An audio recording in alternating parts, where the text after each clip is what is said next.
Sobre todas las cosas, adquiere sabiduría e inteligencia, porque esta vale más que el oro y que las piedras preciosas. Hola amigos, un saludo especial para todos en cualquier lugar del mundo que nos escuchan, empezando desde Colombia. Y somos la familia, la comunidad Generación Cristo.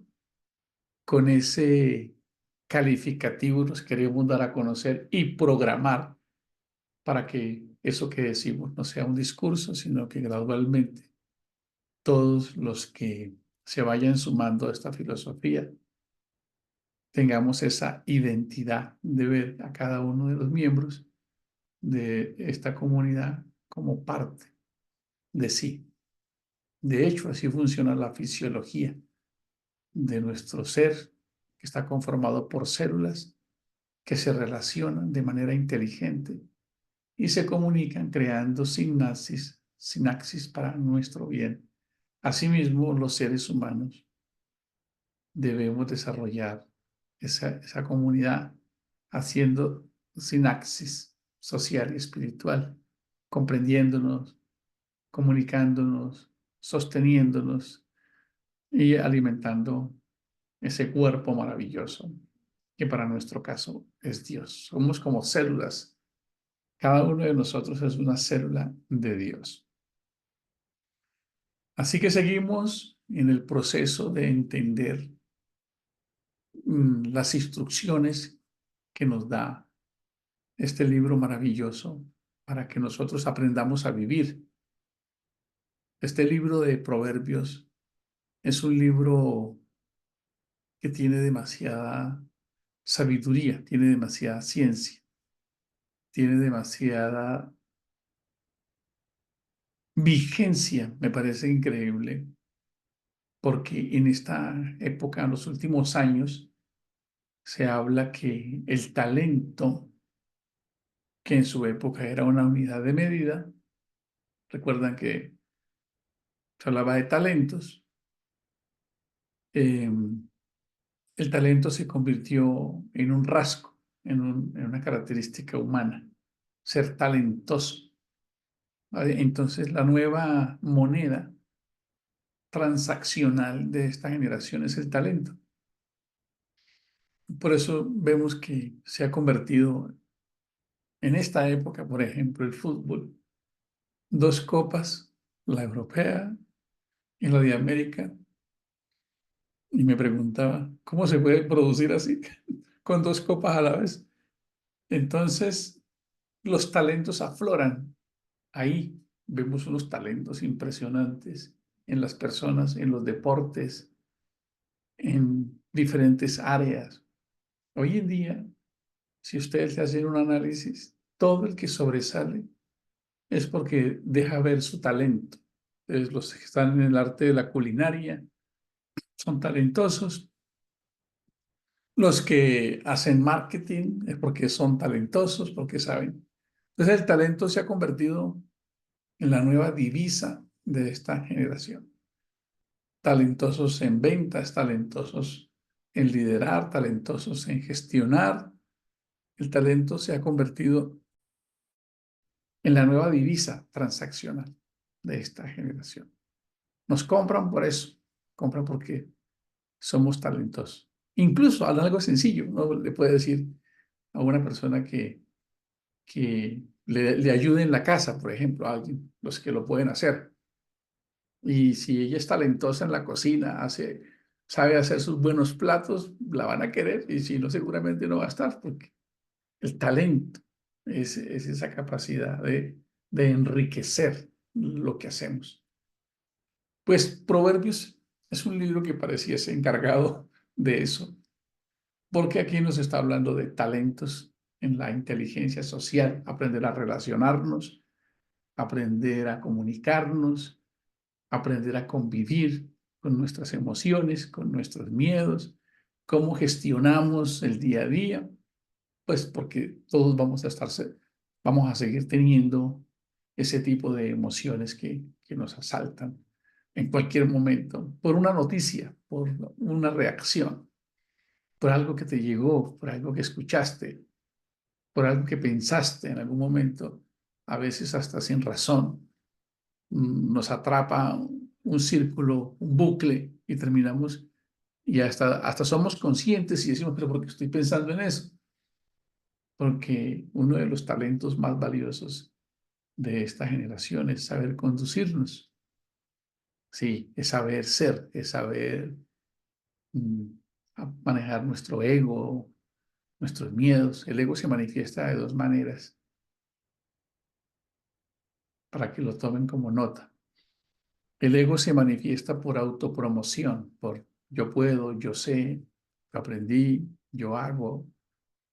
Y el talento, cuando alguien es talentoso, si no logra manejar eso, pues efectivamente caemos presa de eso. Voy a incluirme ahí en el ego. Pero el ego también se esconde en la autoprotección, en el miedo. No solamente en el egocentrismo, sino en el escapismo. Mejor no hago, mejor estoy. Entonces el ego siempre va a estar ahí, con una conversacioncita que puede ser útil en su momento, pero cuando se crece o se exacerba, no logramos manejarlo. Es un símil de lo que llamamos carne, ¿verdad? Que está ahí. Entonces, el ser humano debe hacerse una vida y ese es el postulado de este libro de Proverbios, porque ese libro se escribió desde una estructura mental judía y son recomendaciones para la vida que pareciesen a veces diferir de lo que leemos en lo que conocemos como Nuevo Testamento, porque aquí nos indica como si fuera que nosotros somos responsables de muchas cosas y que nosotros debemos hacernos cargo de nuestra vida, lo cual difiere un poco en lo que llamaríamos la fe del carbonero. Déjale que Dios te va a hacer todo, ¿verdad? Proverbios es un libro que nos enseña a conocernos con cosas que pueden o no pueden ser. Está dentro de la vicisitud de la vida, ¿verdad? Entonces, es es un modelo de vida que se debería enseñar en cualquier escuela. Entre más vueltas le doy a estos versos bíblicos, entre más lo analizo, me quedo sorprendido de cómo quedó diseñado ese texto para que nosotros aprendamos a conducirnos. ¿Cuál es el objetivo? Pues ya lo vimos ahí, entender, ¿cierto? Entender es correr la cortina, poder ver la claridad de algo. ¿Qué? Sabiduría e instrucción. Escuche, sabiduría e instrucción. Ese es el objetivo, que yo pueda entender sabiduría, pueda querer la sabiduría, pueda actuar en sabiduría, ¿cierto? Y que eso se convierta para mí en un modelo de instrucción y de entrenamiento. ¿Por qué? Porque ahí hay palabras que nosotros nos damos cuenta que cuando no estaban en nuestro radar, perdimos, porque ahí se habla de inteligencia, que lo que es los temas que vamos a ver hoy, pero son palabras que no se enseñan en la vida cotidiana.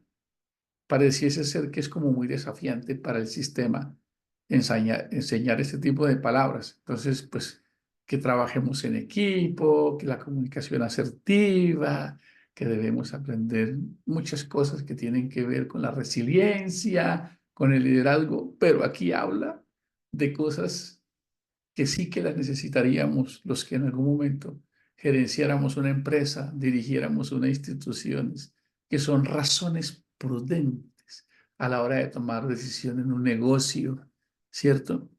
Para saber cómo conducirme en ese negocio, en ese propósito de Dios, de la bondad, que yo lo pueda hacer con justicia, pero también importante que está la palabra juicio, es decir, yo debo estar preparado para tener lo que se llamaría, esa palabra juicio también es de criterio, y criterio significa medir, o sea, como poner en crisis algo y determinarlo. Eso es lo que significa juicio, es tener la capacidad de pesar en balanza. Bueno, y ahora que les puedo contar que cada decisión que tomamos es por un peso sináptico basado en matemáticas, con ciertos puntajes. Así que hoy me sorprendo más porque efectivamente nosotros hacemos juicios matemáticos o nuestras neuronas las hacen en la ley de probabilidades y por eso nos movemos y nos movemos.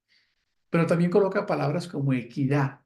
O sea, es un manifiesto de altísimo gestión del talento. O sea, es increíble todo esto que está puesto acá. Claro, yo en ninguna empresa he visto que enseñen esto porque como que no es tan fácil, porque pareciese ser que es un terreno en el que el ser humano no puede controlar, ser justo en una decisión. Y esto sí que nos pesa en cuando todos queremos, estamos en una situación donde hay derechos compartidos. Entonces, yo lo que me he dado cuenta de mi propia vida es que mi conciencia se me nubla por mi derecho, por mi ego, y yo no veo y además no reconozco. A veces en las experiencias de la vida me abstraigo un poco para entenderme y digo, yo no lo veo como hoy está de moda, no lo veo venir, no lo veo venir. ¿Por qué? Porque no soy ecuánime, no tengo equidad. Quiere decir que este sí que es un gran desafío. Y sucede en el día a día con pequeñas cosas. Lo que me parece increíble es que esto esté aquí, en un libro para la vida. Maravilloso. ¿Y cuál es el objetivo?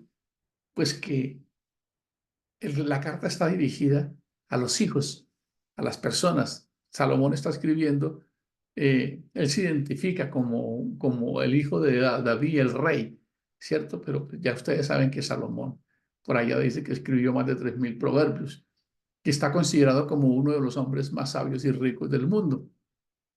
Bueno, yo lo llamaría de Occidente porque nosotros no conocemos que van a ser los más sabios de otros continentes. Bueno, entonces, ¿qué es lo importante que está acá? Todo lo que nosotros podemos leer acá en estas palabras. Y hemos llegado a un punto donde lo que como tenemos que leer el contexto, ¿para qué es esto? O sea, si quisiéramos entender qué es, ya estamos definiendo. Ah, son instrucciones. ¿Para qué? Para que yo pueda entender. ¿Y qué más? Adquirir sabiduría.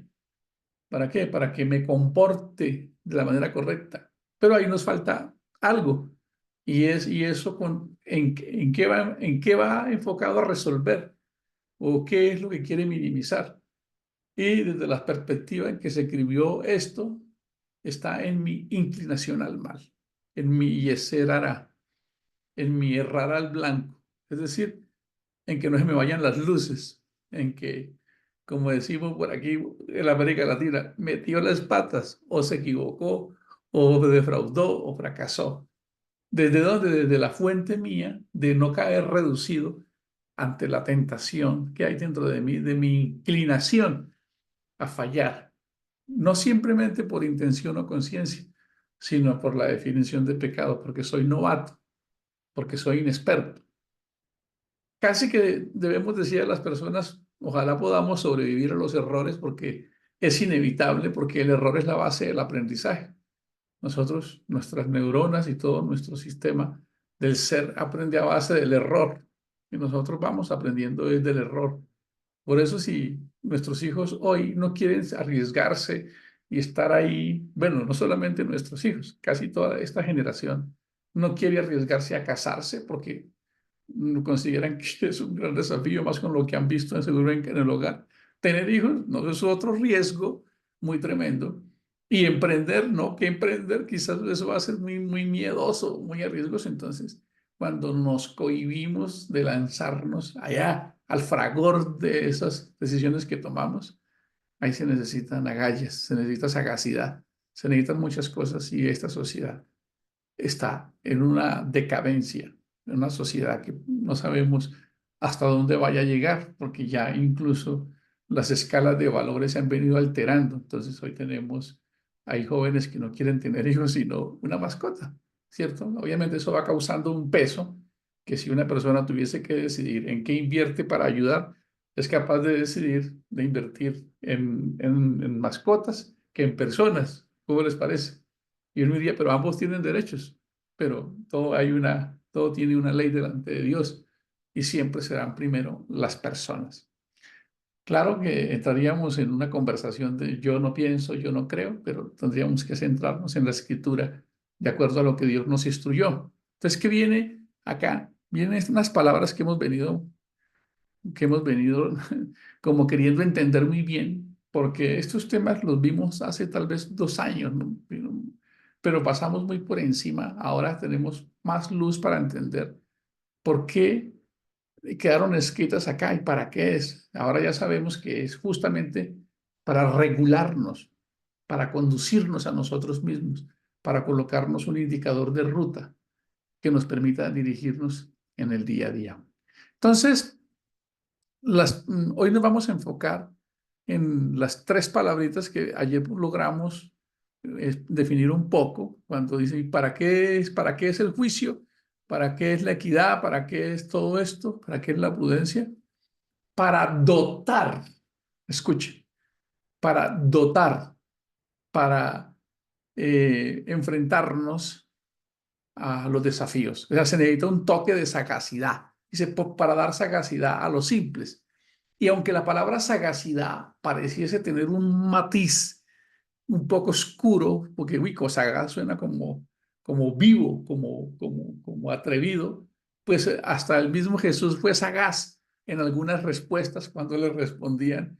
Él no respondía, pareciese que fuese como grosero, fue sagaz con Nicodemo, pues Nicodemo le dijo algo y él le respondió, cuando le respondieron si era lícito pagar tributo, él pidió la moneda, cuando me encontró a los cambistas allá en la plaza de Anás, en la plazoleta donde estaban los negocios de los judíos, fue sagaz y rompió las mesas. Entonces, nos está diciendo que la vida amerita sagacidad, pero esta sagacidad, en este caso, es extraña, porque termina diciendo a los simples.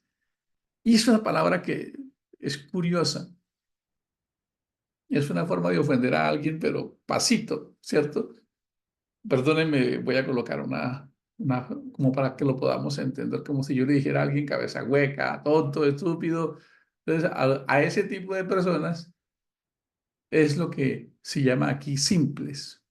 Simples son personas emocionales que, por ejemplo, como, claro, a veces desprovistos, los jóvenes, las jovencitas que salieron de un hogar desprovistos de un ancla fija, antes están queriendo ir allá porque en casa no encontraron eso, lastimosamente así operamos nosotros, como cuando en la casa todo es un cuartel militar y nosotros lo que queríamos era que nos aceptaran, pues estamos buscando que un amigo allá que quizás consume droga nos aconseje y muchas personas terminan reducidas allá en eso porque le faltó ¿qué? Sagacidad al simple, sagacidad para discernir que eso no le convenía o la jovencita que se va a una aventura sexual, o el joven, o algún otro mensaje, porque no hubo caricias, no hubo afecto, no hubo comprensión, lo que sea.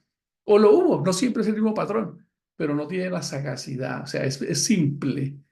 Simple es que no tiene la capacidad de vivir al fondo y darse cuenta que eso le va a traer una consecuencia que lo va a dejar marcado para toda la vida. Esto es muy profundo, ¿verdad? Para dar sagacidad a los simples. A los simples es al emocional que no tiene la capacidad. Yo soy muy emocional. Bueno, cada vez procuro ser menos emocional porque efectivamente esta palabra nos va llevando poco a poco. Pero eh, estamos en ese modelo de querer hacernos, que la palabra nos debe hacer ver, pues no podemos seguir toda la vida cometiendo los mismos errores, ¿verdad? En mi caso, he entendido hoy cuando miro por el espejo retrovisor que hubo simpleza, fui simple, simple porque no me senté a entender la profundidad de las consecuencias de las decisiones que tomé, porque un amigo dice, mira, este negocio es buenísimo, o mira aquello, o ve aquella cosa, o alguien de pronto vaya y visite a esa amiga, o eso no es pecado, o no va a salir en ese momento. Esa simpleza es costosa, se cosechan resultados tremendos que más marcan a las personas para toda la vida. Entonces, esta palabra sagacidad, que es en la que nos vamos a enfocar hoy para dar sagacidad, ¿a quiénes? Pues a los que la necesitamos. ¿Por qué? Porque a veces necesito ser sagaz en hacer algo, en creer en mí, sagaz, en levantarme cada mañana a ganar. sagaz en creer en que un desafío no me va a quedar grande. Hay una parábola que habla de la sagacidad del siervo malo, que está en Lucas 16, si no estoy mal. Entonces, dice que un hombre que le administraba los bienes a otro no estaba haciendo las cosas bien, aunque en el modelo no se deja entrever que estaba robando, no estaba siendo un buen administrador, o sea, derrochaba, se daba una vida maravillosa. Entonces, como que el amo vino y le dijo, venga, como que tú podías ahorrar más, pero como que te estás dando una vida así como escuchamos por ahí, ¿verdad? Te podías ir en carro y te fuiste en avión, te pudiste tal cosa o hiciste lo otro, invitaste a tales personas y resultó que se te fueron las luces. Entonces él viene y le pide cuentas. Es una historia muy bonita que a mí me ha encantado mucho. ¿Por qué? Porque él le dice, da cuenta, escuche. Y ahí cuando damos da cuenta, da cuenta de tu vida. Así mismo es, da cuenta de tu vida. ¿Qué es lo que has hecho con los recursos que te di? ¿Recuerdas? Con el talento uno, con el talento 2, con el talento 5. ¿Sí? ¿Ha sido simple, ha sido ingenuo? ¿Te ha faltado sagacidad? Entonces, en el momento en que lo van a despedir, entonces él dice, uy, tengo que hacer algo. Escuchen, tengo que hacer algo para resolver esto. Entonces, muchas veces en el día a día, algo sencillo que nos pasó hace unos días acá, que aquí mi hijo llamó a la portería para pedir algo, ¿cierto? Entonces el vigilante le dijo, no, no pueden hacerlo. Ya, pum, colgó. Le dije, no, pero no puedes colgar porque tenemos que hacerlo, como sacar los equipos o algo. Entonces se necesita un poco de qué? De sagacidad. Mira, ¿qué tal, señor? ¿Qué tal? Entonces, esa sagacidad tiene que ver contigo, pero esta sagacidad externa está enfocada más en ti, para dar sagacidad al simple de carácter, al que se desmotiva, al que renuncia, al que se doblega ante sus pasiones y ante sus inclinaciones. Es curioso. Entonces, en este modelo, en la historia del siervo malo que es sagaz, él toma decisiones para sacar provecho, pero ahí sí ya se vuelve deshonesto, entra en un fraude. Sin embargo, lo curioso es que es una narrativa que Jesús está haciendo y dice que en medio de todo eso malo que hizo, destacó una cualidad y era la capacidad de ser sagaz. Dijo, wow, como uno diría, qué tremendo, ¿verdad? Qué teso este tipo, qué vivo, qué vivaracho. Pero ¿qué es lo que quiere resaltar Jesús en eso? La sagacidad, las agallas, el tesón. Y él utiliza esa palabra y esa historia para ponerla en una pedagogía, en un contexto humano, que es curioso, porque él dice que en este siglo, en esta generación, los que deberían ser sagaces con lo bueno son los hijos de Dios. Dice, los hijos de Dios deberían ser más sagaces.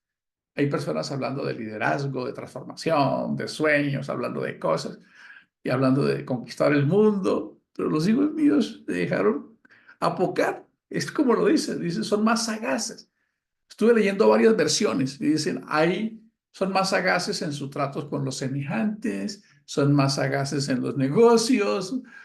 Pueden leer varias versiones y ustedes se van a encontrar como si Jesús estuviese diciéndole en esa parábola, en esa narrativa, que nosotros, como hijos de Dios, deberíamos aprender a ser más sagaces. O sea, entendiendo la sagacidad como aquella postura que me permite sobreponerme a los miedos, a la simpleza, a la debilidad, a la falta de carácter para decir sí o no ante una circunstancia. ¿Cuándo llegamos a pensar que en el manual de instrucciones tuviésemos una pedagogía de vida tan profunda y que Salomón vaya colocado ahí? ¿Cuándo se vuelve alguien sagaz? ¿Y cómo se vuelve sagaz? Porque es que la pregunta es que casi siempre nos dicen que, ¿cómo se volvería alguien sagaz? Es una pregunta que necesitamos respondernos, ¿verdad? Bueno, vamos a mirar cómo podemos ser sagaces. ¿Qué piensan ustedes? Pues la sagacidad no se va a dar sin ese entrenamiento. Y lo tremendo es que, a tratar de encontrar un poco unas notas que tengo acá, esa palabra sagacidad es una palabra extraña desde la etimología. ¿Por qué? Porque nos pone en una situación como mm, ¿será que es malo ser sagaz? Es lo que pudiésemos llegar a aprender, ¿verdad? ¿Será que ser sagaz es malo? Podría pensar alguien, ¿verdad? Bueno, pues lo estamos encontrando en la escritura, que la palabra sagacidad realmente significa perceptivo, agudo e inteligente. ¿Cómo les parece? Es la cualidad de tener una mente aguda, con la capacidad de discernir con facilidad y rapidez de comprender situaciones complejas de manera intuitiva. ¡Uf, qué bonito! ¿Y cómo me vuelvo yo sagaz? Pues curiosamente me vuelvo sagaz cuestionando mis creencias, cuestionando lo que sé, siempre que en una posición de duda, de entrenamiento, de aprendizaje y por supuesto de experiencias. Las experiencias son las que dan ese tipo de sagacidad. ¿Por qué? Porque las personas van adquiriendo esa destreza. Como dice una frase, ningún marinero se formó en tiempos de calma, nos formamos en medio. Así que muchas veces le tememos a las pruebas y a las luchas, pero ¿cómo nos volvemos sagaces cuando aprendemos poco a poco? Como cuando se arman los equipos de venta, que es algo que Marquito conoce muy bien. A veces en esos sistemas de venta puerta a puerta llegan unas personas que en el arreglo pudiese ser como corderitos, llegan todos tímidos, llegan medrosos y llegan inseguros. Y después de que se les da un acompañamiento y una técnica, se vuelven sagaces, se vuelven temerosos. Es decir, dicen, uy, ¿a qué hora sacó esa cualidad? ¿Verdad? Porque se les da un entrenamiento, se les da un sistema, se les da un método, se les da un modelo. Y esa persona que el primer día que llegamos ni hablaba ni respiraba, acompañada de alguien y con un método y con un entrenamiento, termina convirtiéndose en alguien despiadado comercialmente en esos modelos puerta a puerta. Entonces necesitamos nosotros conscientemente lanzarnos para poder nosotros ir adquiriendo a través de la experiencia. Hay que recuestionar mucho nuestras creencias, las ideas que tenemos. Hay que sacar tiempo para analizar, para pensar, pero eso debe ir acompañado que en el día a día nosotros tengamos la capacidad de foguearnos para parecernos a ese león tranquilo que ya ha tenido bastantes experiencias y que es capaz de moverse con naturalidad. Está escrito ahí por Salomón diciéndonos, necesito que las personas tengan prudencia, o sea, que sean justos, que tengan equidad, pero la vida de todos modos te va a enfrentar con desafíos y se necesita ser sagaz, escuche, sagaz, pero en tu mundo interior, allá contigo mismo, allá con esa simpleza, allá con ese desánimo, allá con ese desmayo, allá con esa irritabilidad y no dejar que el entorno, como dice Pablo, no seamos niños fluctuantes, arrastrados por ideologías, propuestas o corrientes, sino que tengamos una firmeza ancla de la verdad. Nos vemos y vamos a continuar con los siguientes, con inteligencia y cordura. ¿Por qué es importante la inteligencia y la cordura? Bendiciones, nos vemos en el siguiente episodio.